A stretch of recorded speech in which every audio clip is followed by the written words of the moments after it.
You are listening to the We Need to Talk About Oscar podcast, and this is our conversation with Chandler Levack, writer-director of Myland Kicks and director of Roommates.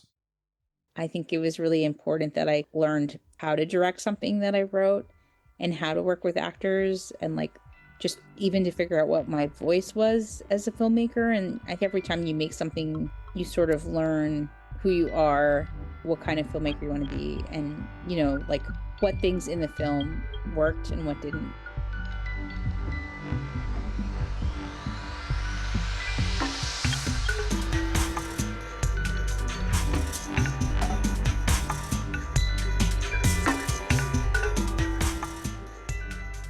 After a debut like I Like Movies, the kind of, 100% on Rotten Tomatoes, critic darling thing that could just as easily become a ceiling as a launchpad. And now you're here with Myland Kicks and Roommates premiering on the very same day. What does it feel like to not only have a second film, but the third as well, out on the same day? It's very surreal and weird. Because, it's strange to be like, and my second and third features are coming out. Like, every feature is such a milestone, right? And I think as a filmmaker, you just want to have a body of work and kind of to me, the more I think about it, having a body of work is the most important thing. And what's interesting to me is filmmakers like Yorgos Lanthimos, or even really prolific, crazy filmmakers like Spielberg, who've made so many different kinds of movies and so many different styles and genres. And I feel as I kind of keep progressing, it's I'm excited about doing projects that sort of challenge me and take me away from maybe myself. I think for my first two movies, I really used myself as kind of a source material, and they are very emulating the kinds of movies my favorite movies that I loved growing up, and it was exciting to see how I could kind of find my own voice in a studio system that's also a Happy Madison movie and still retain I guess if that same feeling of authenticity, and also get to collaborate with so many wonderful people. And yeah, because Myland Kicks and Roommates are genuinely different animals. One is the super personal film. The other one is your, I believe, first time directing someone else's script for a studio, for Netflix. And once again, with both of them landing on the same day, I just keep wondering, is there a Chandler Levack fingerprint even you yourself can identify that shows up in both? Something that follows you regardless of whose script it is or whose story it is you're telling? I mean, you're the critic. I feel like you should tell me what it is. That's the exact reason why I'm flipping the table and asking you. I think I'm attracted to stories about weirdos and sort of outsiders and people who have a hard time fitting in and making friends and even knowing themselves. And I definitely like sort of the kind of combination of both comedy, but with really poignant, hard moments. And I guess what I was really attracted to in Jimmy and Kira's script was it was extremely funny, but it also felt like it had this really deep kernel of truth to it. And that said something really powerful and universal about the college experience and the sort of difficulties sometimes about female friendship. And there's these really audacious moments, but then there's also things like the poem scene which I thought are very unexpectedly kind of tough and more personal. So I like that it was this comedy, but it kind of had this emotional edge to it that made it feel a little bit more dangerous. To first spend a little more time with Myland Kicks, something you've talked about is how the gender reversal in I Like Movies gave you distance. How Lawrence isn't you, even if he kind of is. But in Myland Kicks, Barbie Ferreira is wearing, I believe, your actual Spin magazine t-shirts. Yes. When it comes to casting, how much do you want to remove yourself from that part of the process, or rather just remove sense of self-consciousness. I think you're looking really for someone who's very special, who's going to kind of embody the tone of the movie, and is not only kind of going to be like the center of your film, but also it's going to be someone who's like, you just love their face. Like you love the way that they act and perform, and you know, you feel like a commonality with them. Like the filmmakers that I really admire, you feel like they found an actor that sort of embodies their worldview, you know, whether that's like Bruce Campbell and Sam Raimi, or David Lynch and Kyle MacLachlan, or Saoirse Ronan and Greta Gerwig. Like they've kind of found the person that like completes them. And I guess I always thought Barbie was an incredible actor and really, really charismatic. And I also wanted someone who kind of had a lived experience that sort of reflected the themes of the movie, that wasn't just like a child star that all they know is like growing up on set and being in movies, but like had actually really lived a life. And she's an extremely savvy, smart, interesting person that I think the movie kind of needed somebody like that, you know, that really like innately understood what it was about. Even though the words on the page are already more than just words on the page, is the casting process the part of it where it kind of starts feeling like, I don't know, reality, like a point where it feels more so crossing a line from drawing from life into something even more exposed? Well, I think, you know, when you're casting actors, like you want to build like a emotional relationship with them. And I think it's also the part where I've been writing that script for 10 years and saying the dialogue to myself, like alone, like walking the streets of Montreal, like late at night, like kind of almost like shadow boxing the movie in my head and like filming the scenes in my mind. So I was really relieved when now there were actors and collaborators to make the movie with me, because I wasn't like alone in it anymore. And so it was very exciting to like talk to, you know, Devin Bostick, who plays Archie, and Stanley Simons, who plays Chevy, like, and Barbie, of course, and Juliette Garrett, who plays Madeline. Like, I mean, because those characters have been my like imaginary friends and boyfriends and you know, just like people in my world for so long. So to actually have real people that wanted to embody them and to talk about their experiences and how they related to the script and do improv, like a lot of really great lines and moments just got deeper because of the actors who were playing them. So there's a part of letting go and just and sort of empowering people to kind of take over for you, that I think is really necessary. And then there's a part where you just get to be amazed every day of what people are going to do with something that you created. Like, it's good that it doesn't belong to you. Like, you can't, if otherwise, like, I would just be a novelist, I guess. And yeah, with so much of time passing while writing this script, and as far as I know, starting it pretty much 3 or 4 years out from the actual experiences, Yeah. then you made a different film first, I Like Movies, and now this one comes out second. How Yeah. did going through the former I Like Movies change what this became?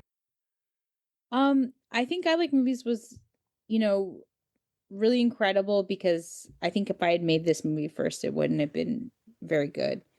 And I think it was really important that I learned how to direct something that I wrote and how to work with actors, and like, you know, just even to figure out what my voice was as a filmmaker. And I think every time you make something, you sort of learn who you are, what kind of filmmaker you want to be, and, you know, like what things in the film worked and what didn't. Like, you're like, oh, that's the best scene in the movie because, you know, I was really relaxed on set and we were all really having a lot of fun. Or that's the best scene because we shot it in 10 minutes and I thought it was going to be a disaster, but then we fixed it in the edit. Like, you know, you learn these like really valuable lessons.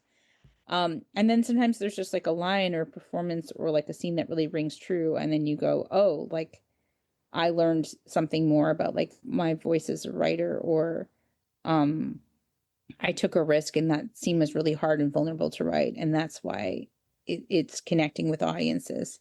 And then I think a big part of your job too, like when I went on tour with I Like Movies for like a year, and I showed the film in like France and Norway and Taiwan, and so all of these different kinds of audiences reacting to it, Argentina, like you kind of learn that your job is like also to serve the audience and not just yourself, and like that you're making movies as a point of entertainment, and that like all these different people from different perspectives and countries and ages are going to see it. So yeah, you also kind of learn what makes a movie work, I guess, which is a lot about like pacing and timing, and sort of the pleasure of like when you're going to reveal information to an audience, and how. Hmm. And I think I was just excited to level up also, like as a filmmaker, not only with budget, but also I wanted to push myself kind of cinematically, and figure out how to do more, complicated camera moves and blocking, and just shots, and sort of like visually kind of figure out how to find my style as well. I'm really proud of I Like Movies, but it was a lot more simpler by design, and budget and stuff. And so, and really dialogue driven. So I was like excited to kind of push myself aesthetically, and be like, how do I convey all the stuff that I want to do with the script, but then how do I do it visually as a film as well? I mean, I don't know how much better a debut feature can get. Thank you.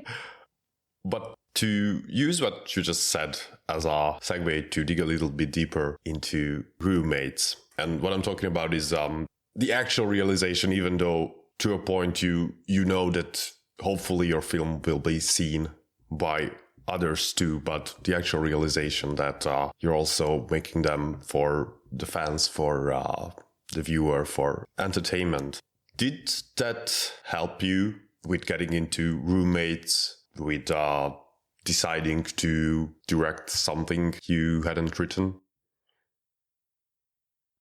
Well, I think just having kind of the mentorship and support of Adam Sandler, who, is such a luminary and has been like entertaining people for many, many decades, and, is like the best in the business when it comes to making great comedies that people really love. Like, I think that was invaluable. And, I hadn't done things before, like do focus groups, where you are filming the audience and watching the screen, and like kind of seeing where the laughs are, and really like workshopping scripts and movies to that extent. Like, I think I'd always made films in a little bit of a vacuum, where I was just like, oh, this is what I personally find funny or interesting or beautiful or cinematic or sad.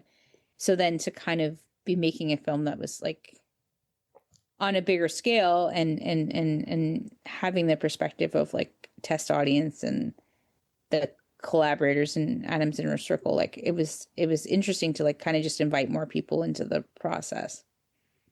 And what made you say yes to doing a studio movie for Netflix? Like, what do you consider as the actual selling point? I just really loved the script. Like, I really reminded me of my first year of university, when I was like binge drinking an entire bottle of Malibu with like three girls that I didn't know very well, just like hoping that anyone would, want to be my friend. And I think that first year of college is so nerve-wracking, and I'm surprised that more movies aren't made about like college roommates, because it's such a weird and oddly specific coming of age kind of moment.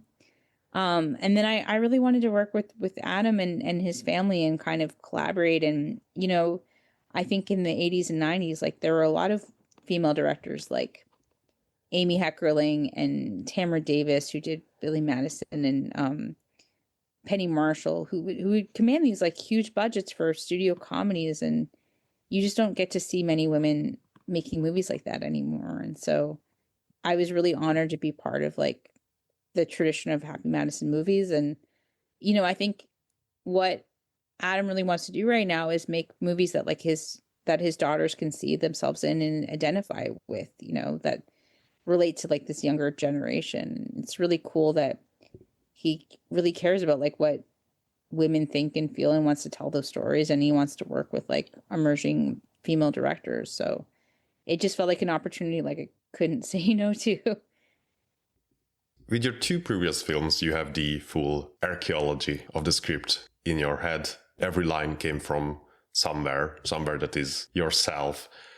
Without that, how do you build an equivalent sense of ownership over the material? Well, I was really involved in revising the script with the writers and Adam, and I was really grateful that they let me involved in that process.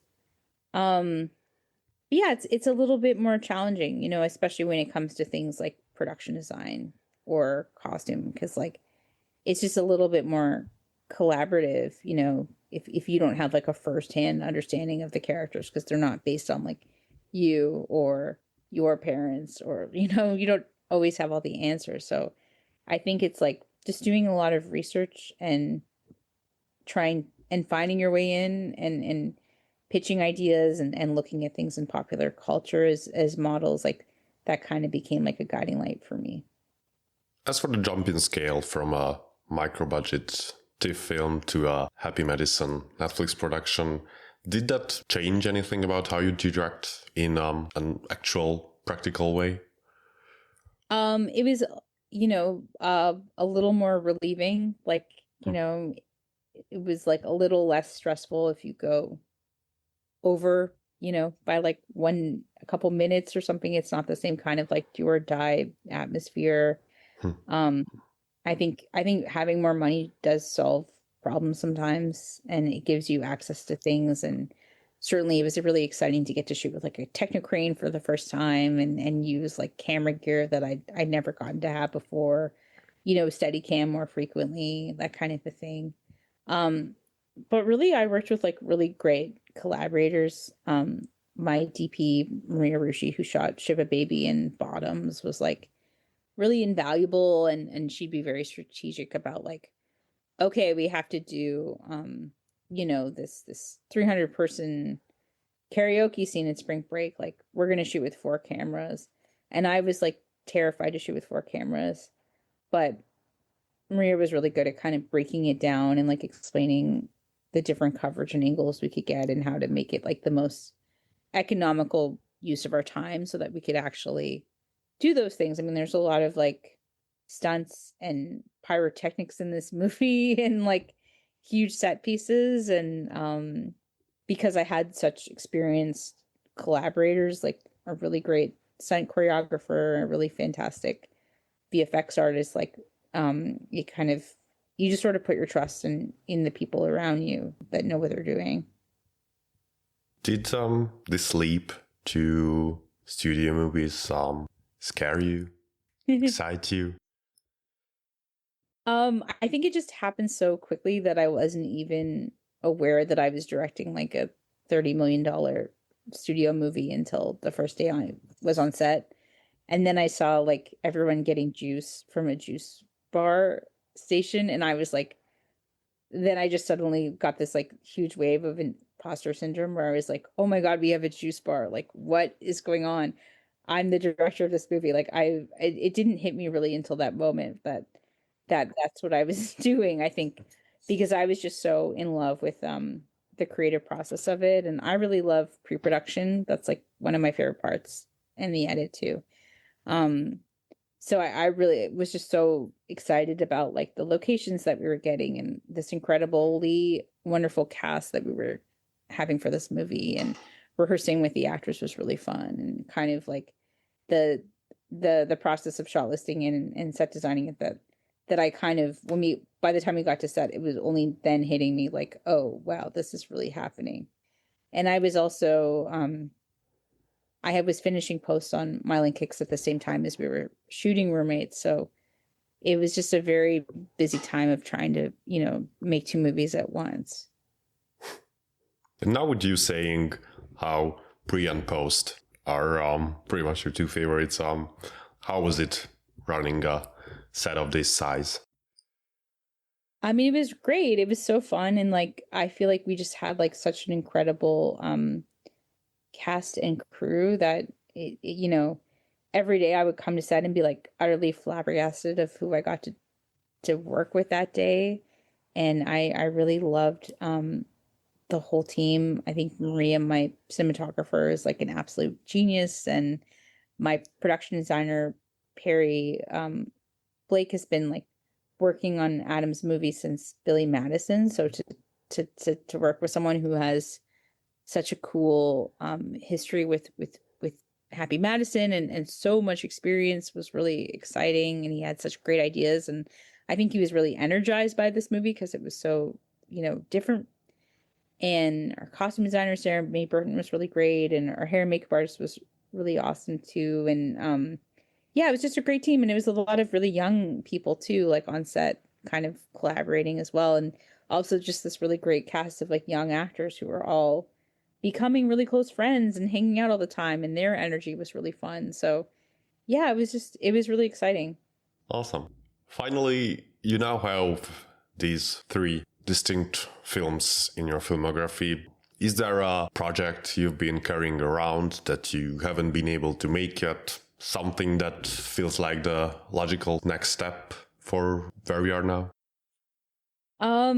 I have an idea for like a sort of a monster movie, like horror Ooh. movie that I love to write. And I think seeing, Barbarian and Weapons by Zach Kreger was personally really inspiring for me. And I think his approach to like genre cinema and the way he like writes and directs has always really blown me away. And it kind of made me realize that like you can make a horror movie that feels maybe really grounded and authentic and funny and surreal, and infuse those tropes in it and have like big scares and set pieces, but it can also just be like really character based and still be like a great screenplay. So I kind of would love to try something in the genre world, just to kind of get outside of maybe myself, and also just yeah, just have fun. Now that sounds freaking exciting. Fingers crossed.